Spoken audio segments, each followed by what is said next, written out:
Tebet, hari Senin 12 Rabiul Awal tahun ke-11 Hijriah, bersamaan dengan hari lahirnya Rasulullah, hari Senin tanggal 12 Rabiul Awal tahun ke-11 Hijriah. Allah perintahkan kepada malaikat Jibril, Jibril, kau turun jemput kekasihku Muhammad, cabut nyawanya. Dengan catatan, tanya dulu, jika dia sudah mau, lakukan tugasmu. Tapi jika belum mau, tunda tugasmu sampai dia mau. Panggil 3 malaikat menyertaimu, Mikail, Israil, Israfil. Turunlah malaikat. Di langit ke-7 mereka masih berempat, langit ke-6 mereka masih berempat. Sampai di langit pertama malaikat Jibril berkata, wahai malaikat pencabut nyawa, kau sajalah yang turun ke dunia. Saya tidak tega menemanimu dan melihat engkau mencabut rohnya Muhammad SAW. Lalu malaikat pencabut nyawa berkata, Jibril, kenapa kau tidak turun menyertai kami? Bukankah selama ini engkau yang menyertai Rasulullah? Bukankah selama ini engkau yang menemui Rasulullah? Kami tidak pernah menemui Rasulullah. Turunlah bersama kami.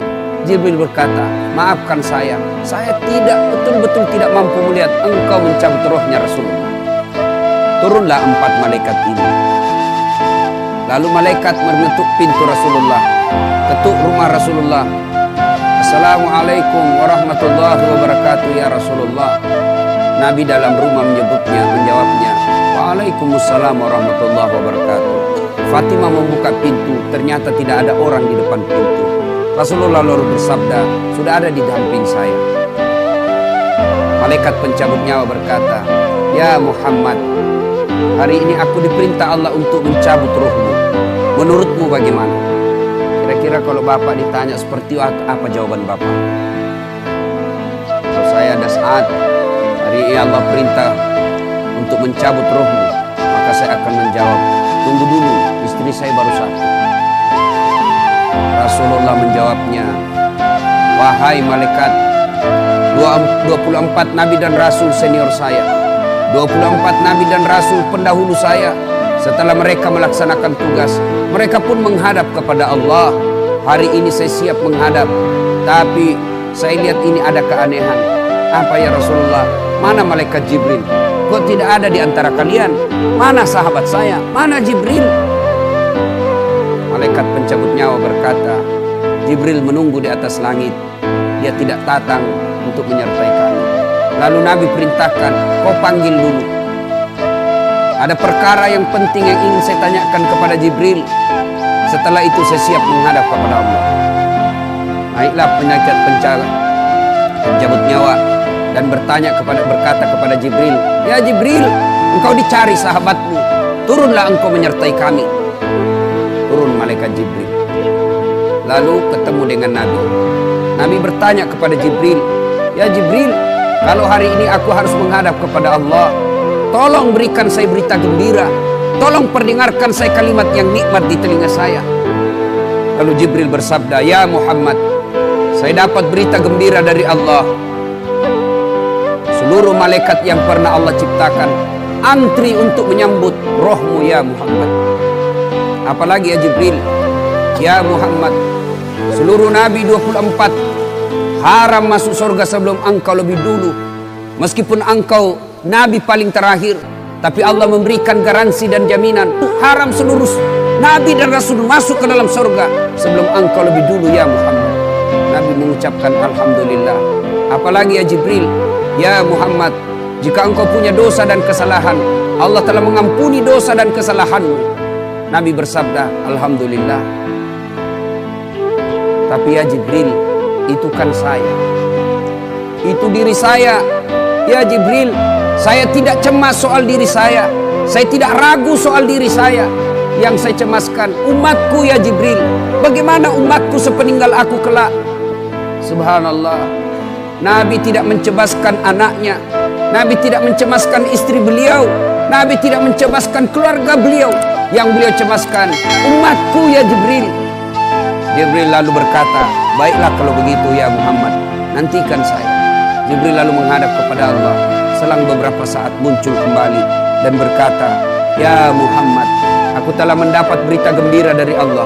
Meskipun engkau sudah tidak di tengah-tengah mereka, meskipun engkau sudah tidak berada di tengah umatmu, selama umatmu berpegang kepada Quran dan Sunnah, mereka akan selamat dunia sampai di akhirat." Mendengar ini Rasulullah lalu tersenyum dan berkata, "Alhamdulillah, segala puji bagi Allah. Malaikat pencabut nyawa, silahkan laksanakan tugasmu."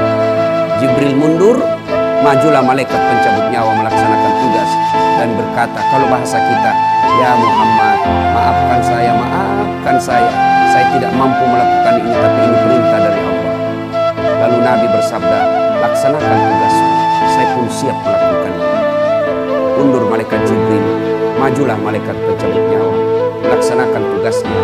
Keluar rohnya Rasulullah, perlahan-perlahan meninggalkan telapak kaki Rasulullah. Telapak kaki Rasulullah menggigil, naik ke atas betis Rasulullah, naik ke paha Rasulullah, sampai ke perut. Bercucuran keringat Rasulullah, keluar keringat Rasulullah di wajah Rasulullah. Malaikat Jibril lalu berpaling. Nabi lalu bersabda, "Wahai malaikat Jibril, kenapa engkau palingkan mukamu? Apakah engkau jijik melihatku? Apakah jijik melihat wajah saya?" Jibril bersabda, "Ya Muhammad, ketahuilah demi Allah yang menguasai segala-galanya, tidak aku jijik melihat mukamu ya Muhammad. Aku tidak tega melihat engkau menghadapi sakaratil maut. Aku tidak mampu melihat engkau menghadapi sakaratil maut." Nabi lalu bersabda, "Ya Jibril, ketahuilah, andai saja Allah tidak cinta kepadaku, andai saja Allah tidak sayang kepadaku, betapa sakitnya sakaratil maut ini. Tapi aku mohon kepada Allah, ya Allah, jangan engkau timpahkan sakitnya sakaratil maut ini kepada umatku. Bebankan seluruh penyakit sakaratil maut ini, bebankan seluruh sakitnya sakaratil maut ini hanya kepadaku. Jangan engkau berikan umatku ya Allah." Begitulah cintanya Rasulullah kepada kita. Perlahan-lahan sampai ke tenggorokan, ruh Rasulullah. Habis menggigil seluruh badan Rasulullah, ditinggal ruhnya. Lalu di penghujung bibir beliau mengucapkan, "Pelihara salat kalian, pelihara salat kalian, pelihara salat kalian." Yang kedua Rasulullah berpesan, pelihara wanita di antara kalian, pelihara anak-anak gadis kalian, pelihara istri-istri kalian. Dan yang terakhir beliau ucapkan, tidak satupun keluarga yang diucapkan. Beliau tidak mengucapkan Khadijah, Khadijah. Beliau tidak mengucapkan Aisyah. Beliau tidak mengucapkan Hasan, Husain. Siapa yang diucapkan? Ummati, ummati, ummati. Berangkat Rasulullah. Hebohlah Mekah. Berduka seluruh Mekah. Abu Bakar menggigil. Sahabat yang lain meneteskan air mata. Satu sahabat yang tidak mau menerima kenyataan, Umar bin Khattab. Ketika disampaikan orang-orang, Rasulullah telah meninggalkan kita, Rasulullah telah menghadap kepada Allah, heboh satu Mekah. Umar bin Khattab marah.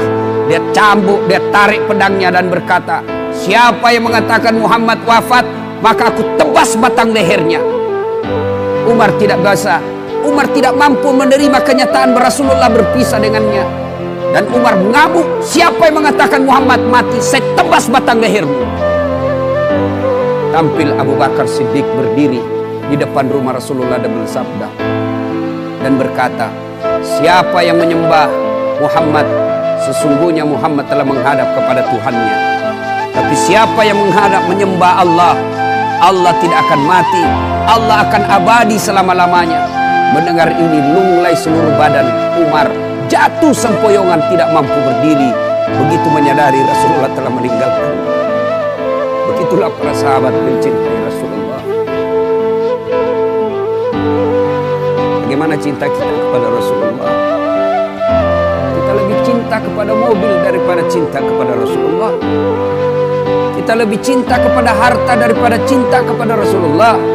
Kalau Rasulullah bukan cuma di dunia beliau cinta kepada kita, sampai di akhirat beliau mencintai kita. Dijelaskan dalam riwayat, ketika hari kebangkitan kelak, hari kiamat telah berlalu, seluruh makhluk binasa. Allah perintahkan kepada malaikat Jibril, "Ya Jibril, kau bangkitkan seluruh manusia. Kau cari makam Muhammad, kekasihku Muhammad. Kau bangkitkan Muhammad." Lalu malaikat Jibril berdoa kepada Allah, ya Allah berikan saya tanda untuk menemukan makam Rasulullah. Bayangkan habis kiamat, porak-poranda dunia, berantakan dunia, lalu disuruh mencari. Jibril disuruh mencari makam Rasulullah. Dengan izin Allah, makam Rasulullah mengeluarkan asap.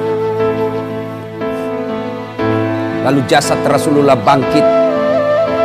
Seperti kalau Bapak lihat sirkus, naik jasad Rasulullah terangkat, ya kira-kira seperti ini. Naik badan Rasulullah, lalu Rasulullah badannya demi Allah diriwayatkan tidak rusak, tidak dimakan ulat, tidak dihancurkan tanah, seperti badan Rasulullah ketika hidup. Bangkit Rasulullah seolah baru bangun dari tidurnya. Dia gosok mata Rasulullah. Begitu terbuka mata Rasulullah seolah bangun dari tidur. Begitu dia buka, nampak ada Jibril di depannya. Lalu Rasulullah berkata kepada Jibril, "Ya Jibril, hari apa ini?" Jibril menjawab, "Ya Muhammad, inilah hari kebangkitan seperti yang Allah janjikan kepada kalian." Kira-kira saat itu siapa yang dicari Rasulullah? Apakah beliau mencari bapaknya yang tidak pernah dilihat sama sekali? Apakah beliau mencari ibunya yang hanya 2 tahun 4 hari bersamanya? Apakah beliau mencari cucu kesayangan beliau Hasan Hussein? Tidak. Tidak satu pun keluarga beliau yang dia cari. Pada saat itu Rasulullah bersabda, "Ya Jibril, kalau ini hari kebangkitan, aina ummati? Mana umatku? Mana umatku Jibril?" Kita yang dicarinya. Begitu cintanya Rasulullah kepada kita. Rasanya tidak ada satupun pemimpin di dunia ini yang mencintai umatnya seperti cintanya Rasulullah Sallallahu Alaihi Wasallam kepada kita. Mari kita lihat cinta kita kepada Nabi. Salawat aja kita malas. Sallallahu ala Muhammad, Sallallahu alaihi wasallam, Sallallahu ala Muhammad, Sallallahu alaihi wasallam. Ya Nabi, salam alaik. Ya Rasul, salam alaik. Ya Habib, salam.